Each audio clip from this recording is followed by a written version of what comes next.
One Christmas was so much like another in those years around the sea town corner, now, and out of all sound except the distance speaking of the voices I sometimes hear a moment before sleep, that I can never remember whether it snowed for 6 days and 6 nights when I was 12, or whether it snowed for 12 days and 12 nights when I was 6.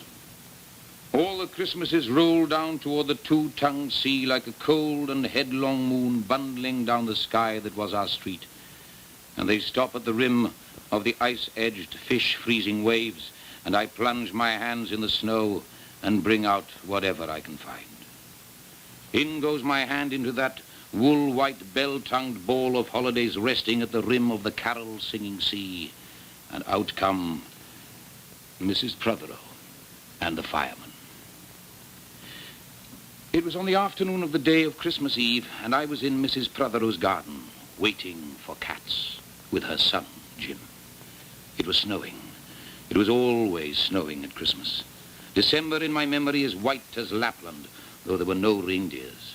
But there were cats, patient, cold, and callous, our hands wrapped in socks. We waited to snowball the cats. Sleek and long as jaguars and horrible-whiskered, spitting and snarling, they would slink and sidle over the white back garden walls, and the lynx-eyed hunters, Jim and I, fur-capped and moccasin trappers from Hudson Bay off Mumbles Road, would hurl our deadly snowballs at the green of their eyes.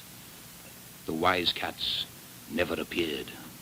We were so still, Eskimo-footed Arctic marksmen in the muffling silence of the eternal snows, eternal ever since Wednesday, that we never heard Mrs. Prothero's first cry from her igloo at the bottom of the garden, or if we heard it at all, it was to us like the far-off challenge of our enemy and prey, the neighbor's polar cat.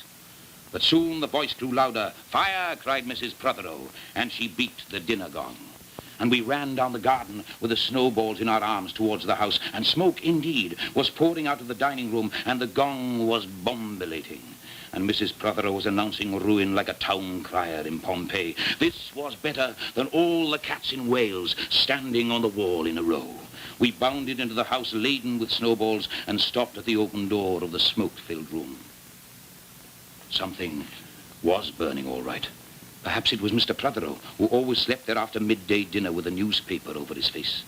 But he was standing in the middle of the room saying, "A fine Christmas," and smacking at the smoke with a slipper. "Call the fire brigade," cried Mrs. Prothero as she beat the gong. "They won't be there," said Mr. Prothero. "It's Christmas." There was no fire to be seen, only clouds of smoke, and Mr. Prothero standing in the middle of them, waving his slipper as though he were conducting. "Do something," he said. And we threw all our snowballs into the smoke. I think we missed Mr. Prothero, and ran out of the house to the telephone box. "Let's call the police as well," Jim said, "and the ambulance, and Ernie Jenkins. He likes fires." But we only called the fire brigade, and soon the fire engine came, and 3 tall men in helmets brought a hose into the house, and Mr. Prothero got out just in time before they turned it on. Nobody could have had a noisier Christmas Eve. And when the firemen turned off the hose and were standing in the wet, smoky room, Jim's aunt, Miss Prothero, came downstairs and peered in at them. Jim and I waited very quietly to hear what she would say to them. She said the right thing, always. She looked at the 3 tall firemen in their shining helmets standing among the smoke and cinders and dissolving snowballs, and she said, "Would you like anything to read?" Years and years and years ago, when I was a boy, when there were wolves in Wales and birds the color of red flannel petticoats whisked past the half-shaped hills, when we sang and wallowed all night and day in caves that smelt like Sunday afternoons in damp front farmhouse parlors, and we chased with the jawbones of deacons the English and the bears, before the motor car, before the wheel, before the duchess-faced horse, when we rode the daft and happy hills bareback, it snowed, and it snowed. But here a small boy says, "It snowed last year too. I made a snowman, and my brother knocked it down, and I knocked my brother down, and then we had tea." But that was not the same snow, I said. Our snow was not only shaken from whitewashed buckets down the sky. It came shawling out of the ground and swam and drifted out of the arms and hands and bodies of the trees. Snow grew overnight on the roofs of the houses like a pure and grandfather moss, minutely white ivy the walls, and settled on the postman opening the gate like a dumb, numb thunderstorm of white, torn Christmas cards. Were there postmen then too? With sprinkling eyes and wind-cherried noses, on spread, frozen feet they crunched up to the doors and mittened on them manfully. But all that the children could hear was a ringing of bells. You mean that the postman went rat-a-tat and the doors rang? I mean that the bells that the children could hear were inside them. I only hear thunder sometimes, never bells. There were church bells too, inside them? No, no, no. In the black snow-white belfries tugged by bishops and storks, and they rang their tidings over the bandaged town, over the frozen foam of the powder and ice cream hills, over the crackling sea. It seemed that all the churches boomed for joy under my window, and the weathercocks crew for Christmas on our fence. Get back to the postmen. They were just ordinary postmen, fond of walking, and dogs, and Christmas, and the snow. They knocked on the doors with blue knuckles. Ours has got a black knocker, and then they stood on the white welcome mat in the little drifted porches and huffed and puffed, making ghosts with their breath, and jogged from foot to foot like small boys wanting to go out. And then the presents. And then the presents after the Christmas box. And the cold postman with a rose on his button nose tingled down the tea-tray slithered run of the chilly, glinting hill. He went in his ice-bound boots like a man on fishmonger slabs. He wagged his bag like a frozen camel's hump, dizzily turned the corner on one foot, and by God, he was gone. Get back to the presents. There were the useful presents. Engulfing mufflers of the old coach days, and mittens made for giant sloths, zebra scarfs of a substance like silky gum that could be tug-of-war down to the galoshes, blinding tam-o'-shanters like patchwork tea cozies, and bunny-suited busbies and balaclavas for victims of head-shrinking tribes. From aunts who always wore wool next to the skin, there were mustached and rasping vests that made you wonder why the aunts had any skin left at all. And once I had a little crotcheted nosebag from an aunt, now, alas, no longer whinnying with us. And pictureless books in which small boys, though warned with quotations not to, would skate on Farmer Giles's pond, and did, and drowned. And books that told me everything about the wasp, except why. Go on to the useless presents. Bags of moist and many-colored jelly babies, and a folded flag, and a false nose, and a tram conductor's cap, and a machine that punched tickets and rang a bell. Never a catapult. Once, by mistake that no one could explain, a little hatchet, and a celluloid duck that made, when you pressed it, a most unduck-like sound. A mewing moo that an ambitious cat might make who wished to be a cow. And a painting book in which I could make the grass, the trees, the sea, and the animals any color I pleased. And still the dazzling sky-blue sheep are grazing in the red field under the rainbow-billed and pea-green birds. Hard-boiled toffee, fudge, and all sorts crunches, cracknels, humbugs, glaziers, marzipan, and butter Welsh for the Welsh. And troops of bright tin soldiers who, if they could not fight, could always run. And snakes and families and happy ladders, and easy hobby games for little engineers, complete with instructions. Oh, easy for Leonardo. And a whistle to make the dogs bark, to wake up the old man next door, to make him beat on the wall with his stick, to shake our picture off the wall. And a packet of cigarettes.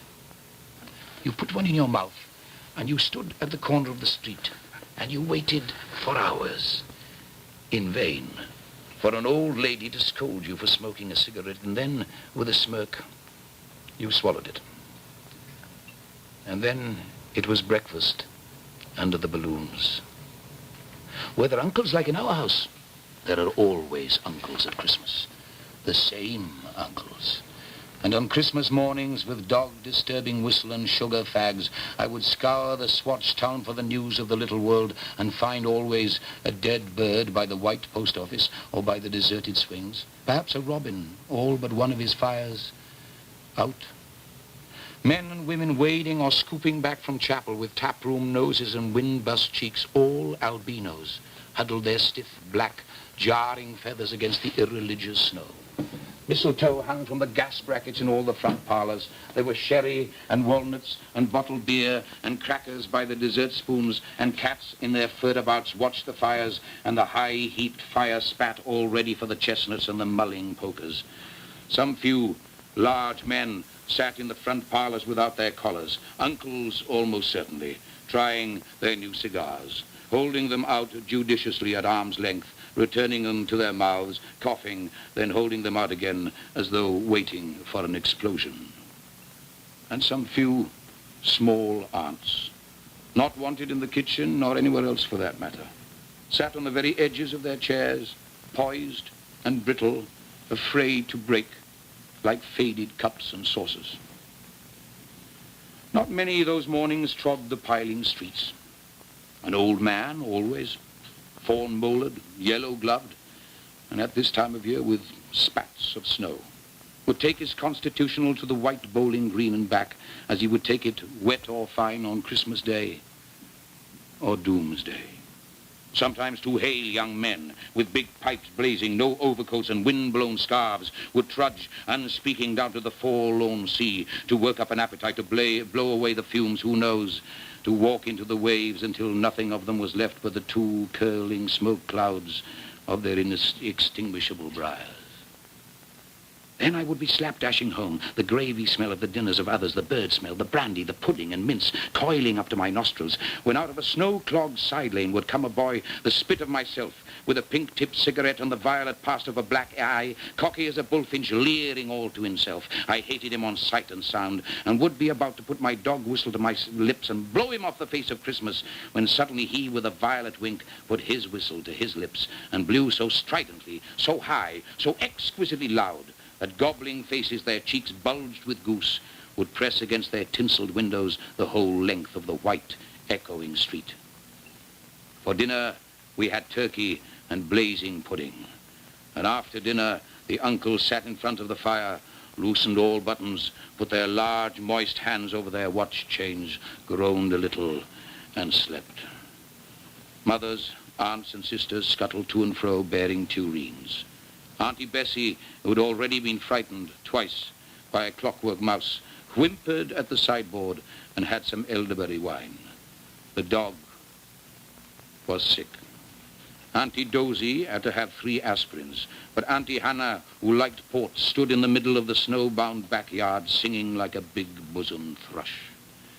I would blow up balloons to see how big they would blow up to, and when they burst, which they all did, the uncles jumped and rumbled.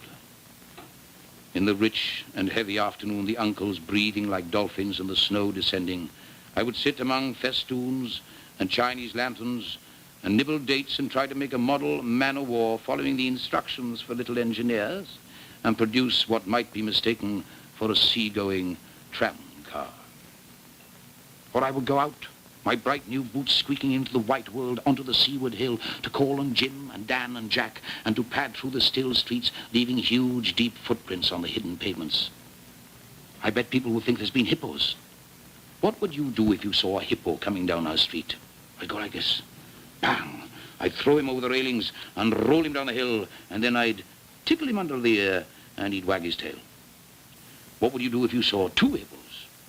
Iron-flanked and bellowing he-hippos clanked and battered through the scudding snow towards us as we passed Mr. Daniels' house. Let's post Mr. Daniels a snowball through his letterbox. Let's write things in the snow. Let's write, Mr. Daniel looks like a spaniel, all over his lawn. Or we walked on the white shore. Can the fishes see it snowing? The silent, one-clouded heavens drifted onto the sea. Now we were snow-blind travelers lost on the north hills, and vast, dew-lapped dogs with flasks round their necks ambled and shambled up to us, baying, Excelsior. We returned home through the poor streets where only a few children fumbled with bare, red fingers in the wheel-rutted snow and cat-called after us, their voices fading away as we trudged uphill into the cries of the dockbirds and the hooting of ships out in the whirling bay. And then, at tea, the recovered uncles would be jolly, and the ice cake loomed in the center of the table like a marble grave. Auntie Hannah laced her tea with rum because it was only once a year. Bring out the tall tales now that we told by the fire as the gaslight bubbled like a diver. Ghosts whooed like owls in the long nights when I dared not look over my shoulder. Animals lurked in the cubbyhole under the stairs where the gas meter ticked. And I remember that we went singing carols once when there wasn't the shaving of a moon to light the flying streets. At the end of a long road was a drive that led to a large house, and we stumbled up the darkness of the drive that night, each one of us afraid, each one holding a stone in his hand, in case, and all of us too brave to say a word. The wind through the tree made noises as of old and unpleasant and maybe web-footed men wheezing in caves. We reached the black bulk of the house. What shall we give 'em? Hark the herald? No, Jack said. Good King Wenceslas. I'll count 3. 1, 2, 3. And we began to sing, our voices high and seemingly distant in the snow-felted darkness round the house that was occupied by nobody we knew. We stood close together near the dark door. Good King Wenceslas looked out on the feast of Stephen when this... And then a small, dry voice, like the voice of someone who has not spoken for a long time, joined our singing. A small, dry, eggshell voice from the other side of the door. A small, dry voice through the keyhole.